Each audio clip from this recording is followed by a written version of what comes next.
Hi, welcome to Higher Rock Education. Businesses would find it much easier to price their product if they had no competition. But unfortunately, competitors change their prices frequently. In addition, technology changes, people's income change, people's tastes change. Change is absolutely inevitable. Businesses must adapt to survive. All of these impact the demand for a product. They cause a shift in the entire demand curve. In other words, there's a change in the quantity demanded at all prices. Let's see what happens if a competitor changes its price. Substitutes are goods or services that have the same function, but they're not the same product. George's Gas and Family Fuel are substitutes. Most people don't care if they fill up at George's Gas or Family Fuel.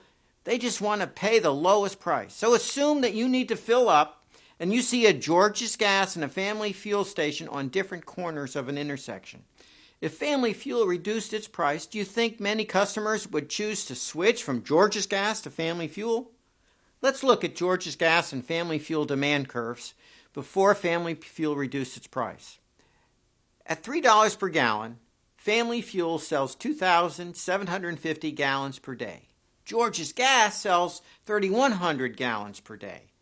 After Family Fuel reduces its price to $2.75 a gallon, there's an increase in the quantity demanded of Family Fuel's gas to 3,200 gallons per day.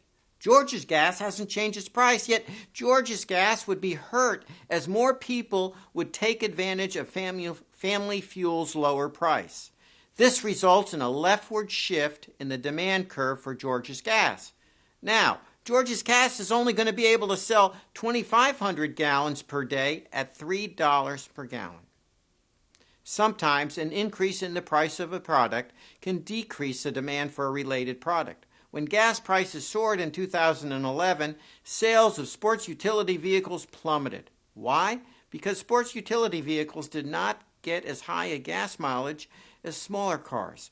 Gas and SUVs would be considered complements.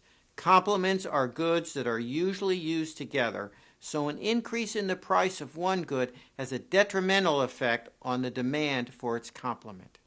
Companies also spend billions of dollars advertising each year. They're trying to convince you that their product is newer, more efficient, prettier, or any other positive attribute that would lead you to believe their product is better than their competition.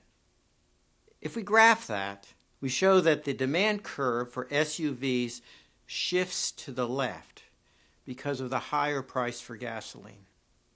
And notice that at every single price, the quantity demanded of SUVs goes down if the price of gasoline goes up. Companies also spend billions of dollars advertising each year. They're trying to convince you that their product is newer, more efficient, prettier, or any other positive attribute that would lead you to believe that their product is better than their competition. Coca-Cola and Pepsi-Cola focus most of their advertising on building customer loyalty. In each of these cases, advertisers are trying to push out or increase the demand for their product, as seen in this graph. The exceptions are advertisements that announce sales. These ads are really just trying to inform the public of lower prices and are aimed at increasing the quantity demanded by moving down the demand curve, just like Family Fuel did. Have you ever visited a grocery store just prior to a forecasted major snowstorm? Chances are the stock of milk and bread were depleted. The demand was temporarily increased by the future expectations of being stranded by the oncoming storm. Future expectations also drive prices in the stock market. Investors watch economic figures closely to see which companies would benefit or be hurt from future trends. Companies can also increase their demand by increasing their market.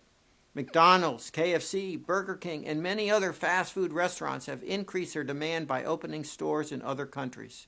China has recently opened its shores to Western companies, and many companies have taken advantage of this enormous increase in potential buyers. As we've seen, the demands for products change constantly. Most of the changes, such as a change in a related product's price or a natural disaster cannot be influenced directly by a company, but other behaviors can, such as advertising to promote customer loyalty or the expansion into other markets. In any case, it's very important for a business to understand its demand curve and what impacts it.